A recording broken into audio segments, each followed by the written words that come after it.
Alright guys, so today I'm going to show you how to do brake pads on a Bendix system. This is Bendix only. I don't know if Wabco's different, but the truck is a W900 and I'm doing the disc brakes all the way around it. With as common as these are starting to go or get on trucks anyways, I figured I'd make a video to explain kind of how the brake pads and everything are going to be assembled on something, so that someone who doesn't want to take it to a shop can do it themselves. So first off, you're going to have your box of brakes, right? So like this kind of box, it'll be a Bendix box, PACCAR, or whatever brand. These are over the road air disc brake pads, whatever, it's the same thing. So anyways, these are what your pads are going to look like. So you're going to have two brake pads for one side. So what you're going to want to do is, out of the box, these tabs aren't going to be on your brake pads at all. So what you're going to do is you're going to line up the little slots right here, and you're going to line up one side and then push it down and get it to click on this other side right here. Once you do that, your brake pads are ready to get put in. So you have both your brake pads just like that with the little tabs on the top of them. Another thing you'll have is most of the brake pad kits will come with that pin which locks. Let me see, where is it? Right here. So that pin will go through, and then you'll have your little retaining clip right there, and you'll have a washer to kind of go over the top of it right there like that. But it doesn't go all the way, it goes probably about like that and then locks over.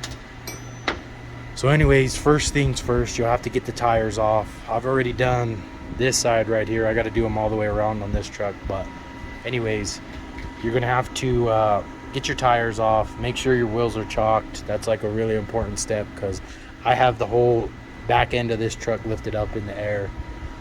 So another really important thing that you need to do when you're doing brakes is you're gonna have to get in your cab, and you need to make sure that your brakes are released, otherwise you can't back the caliper off. So you need to make sure your brakes are released right here. Make sure that's pushed in. Once that's pushed in, make sure you also have over like 100 air pressure, especially depending on how many you're doing. Just make sure your air pressure is over at least 100. But that's just me. You could do it at probably like 80, but if you lose air, it kind of sucks. So this is what it'll look like. You'll have your caliper right here. You'll have your brake chamber right here, and then on Bendix brakes, on some of them you'll have the little like a cap right here, or it'll be on the bottom. So on that side up there, the cap was on the top. On this side, it's going to be on the bottom. So what you're going to do is you're going to kind of get underneath right here, and you're going to pull this little cap off right here. And what that little cap does is it gives you access to, this is like the little specialty tool that you're supposed to use right here. It goes up onto the caliper right there. So you're gonna have this little tool right here. If it breaks, that means you're putting too much torque on it, or there's something wrong with the caliper. That's the whole purpose of this little thing, is it basically shears the head off if there's something wrong. So you're going to want to stick that back up on there, just like that. This cap right here you can save. It comes, most of the kits that I've seen come with these new caps on it anyways. So you can either choose to replace this cap or reuse it. So I like to reuse them, because sometimes the new ones don't like to snap, like cover it up. But you always want to make sure this is on there, because if you get rust up in there, that will break, and it's going to be kind of a nightmare. So anyways, let's get to it. So the tools that I use for this job, it's going to be a ratchet, and you're going to need a 10 millimeter on your ratchet. So Right here you'll have a 10mm and then whatever choice of your ratchet. I use some Knipex pliers. That's to get the little retaining clip that holds it in there out of place.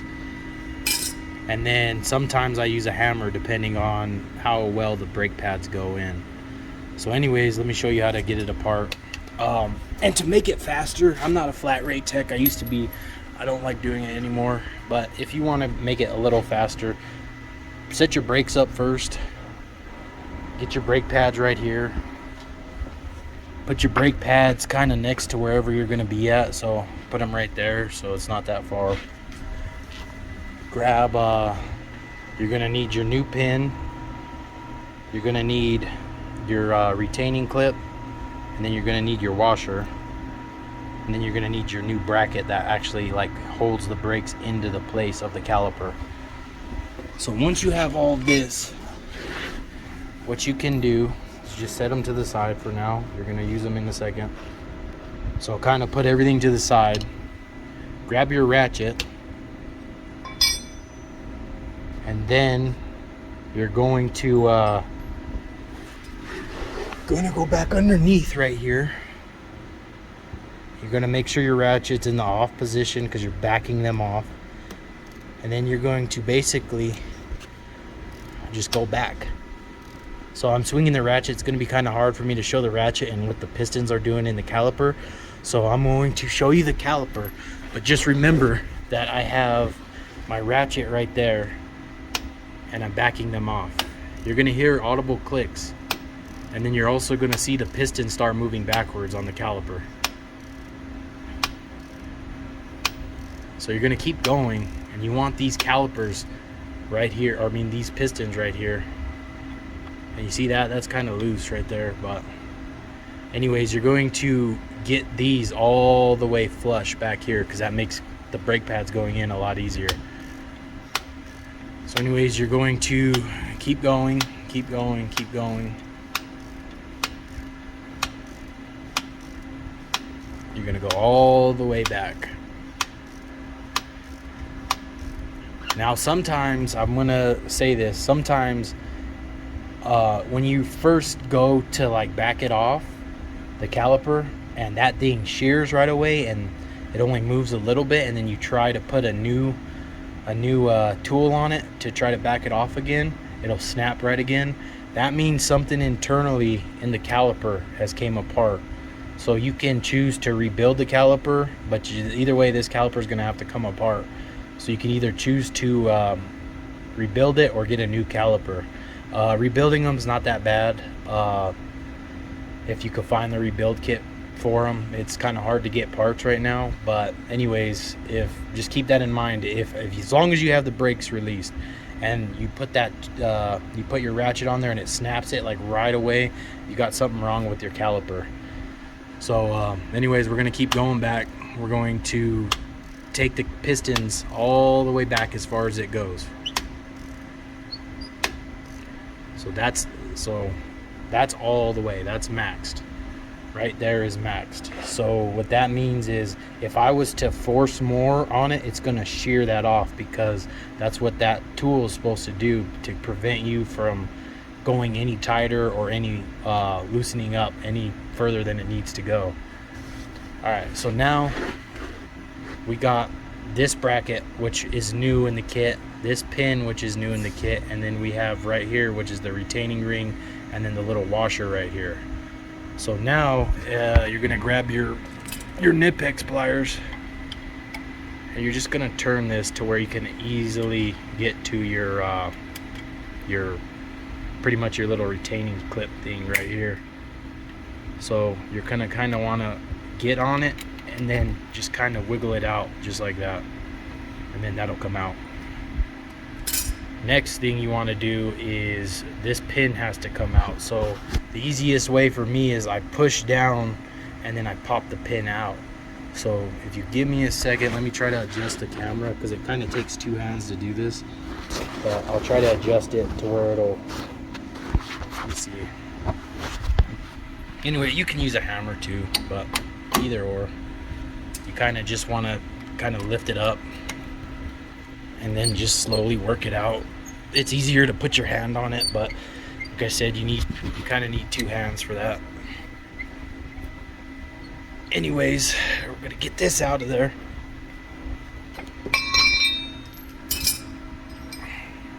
Once that's out, now you have access to your brake pads right here. So you're gonna yank one of them out. So these are still okay, but for demonstration purposes of this video, I'm kind of just showing you how to do brakes. But anyways, this is a good pad still. It still has a lot of life. It's probably like 60% compared to a new one. It's maybe 50%. There is a tool to measure these to see exactly how much, but I don't have it anymore. When I worked at Kenworth, I used to. But anyways, this pad, just kind of chuck it over to the side. Now you want to grab your other pad and just take it and chuck it over to the side. So now you're left with this. This is your rotor, and this is your caliper where the pads go and they sit in. Make sure to kind of clean these bottom where the actual pad sits on really well right here. And then another thing you want to do is make sure that your slider pins on your caliper are good. So kind of take your hand and slide it back and forth a little bit to make sure your slider pins are lubed well, because if it gets stuck one way, you're going to see on your rotor that it's going to get really hot on one side of the pad. It's going to get really hot. So anyways, make sure you do that, and make sure you check that. So this one's not too dirty in there, so I'm not really worried about it. But we're going to take this, and you kind of want to keep your hand over here on the back end of the chamber and push it towards the right side. So now we're going to take this pad right here and get it in there just like that. So I'm going to pause it right here when I get the pads in, because I kind of need 2 hands to do this, or the video is going to look very weird. So once I'm done, I'm going to start recording again. Okay, once you get your pads in, they should look just like that. You're going to have your new pads exactly like this, in there exactly just like that. Make sure that each pad is kind of level with the rotor, otherwise you don't have it in all the way. So right here's the rotor, right here's the pad. So just kind of take your finger and make sure that you're lined up, the pads all the way in there. All right. The next thing you want is you're going to need this new piece right here, which this piece always goes like this. Don't ever rotate it like that, because it doesn't go like that. This piece always has to go this way. Now in the caliper, you'll have a little slot right there, and that slot is for this piece right here. So you're going to take it and kind of angle that in just like that. You're going to angle it just like that, and then on this end you're going to push it, and then that's where your pin goes. So let me do that real quick and get the pin in there, and I'll show you what it looks like. Alright, so I got this piece in, which is the new piece, which this pretty much pushes on these 2 metal tabs on the brake right here to apply pressure to keep these pads in. Then you're going to have your pin. So what I usually do is you line this back tab up right here, you get it in there, and then you push and you put pressure right here. You put as much pressure as you can, and then you'll put your pin in right here. Once you get your pin in right here, all that's left is to install your new clip and your new washer. So let me get the washer and clip in, and then I'll start the video again. Alright, so there's the new clip, there's the washer right above it, like that. Then, like I said, you just kind of put force, and then you slide this pin in. You put force with one hand, you get your other hand, and you slide this pin down through here, and it pretty much locks this plate in place. Now, on some trucks, you'll see silicone right here, and that's just to keep this from like popping out. You can put silicone back on there if you want. I choose not to, because I haven't ever had one of these actually come apart. And there's another thing that you're going to see is this pin right here sometimes will be flipped. So like the Carter pin and everything. Alright guys, so My phone died when we were doing that side. It wouldn't let me record because it said the phone was overheating. So what I went ahead and did was I moved over to this other side and I got the brake pads in it. So this is what your finished product's gonna look like. You got your new pin in, you got your new washer on, you got your new retaining clip in, you got your new bracket on, you got your brake pads in. On this side, what I was telling you about on the other side is the adjustment is on the bottom, so it'd be down here. On this one, you got it up here. Since it's the opposite side, it'll be up on top. So anyways, once you get everything back together like how it's supposed to be, your pistons and everything are going to be just like that still, right? So the next step into completing everything and making sure everything is done is you need to take your ratchet, you move it to the on position this time because you're going to be tightening them. Okay, let me switch hands. So you're going to take your ratchet and then you're going to go and tighten you're going to tighten it. Make sure the pistons hit the brake pads. All right, so as you can see inside right there, the pistons are touching the pad right there. So with my hand, without any crazy amount of force, I can't go anymore. If I was to tighten it anymore, what's going to happen is, let me take it out of the socket real quick. Oh, it's stuck. Anyways, this piece is going to shear off. If you tighten it too much, this piece will shear off, your ratchet's going to go flying, and that means you are over tightening it. It's not going to let you over tighten it. That's the whole purpose of that tool. So you want to get it back on there. Now we're fully tightened against the pads, the backing plate of the pads. So now this is per Bendix. The way that you're supposed to adjust these now is you need to go back 3 clicks, 3 audible clicks. So that's 1 click, that's 2 clicks, and that's 3 clicks, and now I'm done. So that's 3 clicks. You'll look in there, the caliper's backed off just a little bit, but that's 3 clicks. That's the adjustment procedure. The next thing you want to do is just make sure you can freely spin your hub assembly with the rotor and make sure everything's kind of spinning freely. Another thing you can do while you're here is, what I usually do is on the back side of the chamber right here, you can pull the little cap off right here and fill in here. You'll have a spring, and when your chamber goes bad, this spring right here, and you'll have to fill it, it's kind of, you'll see it right there, this spring in there will be broke, and if that's broke, you need to change your chamber. So anyways, that's pretty much the complete assembly for brake pads on a Bendix system. That's all you have to really know.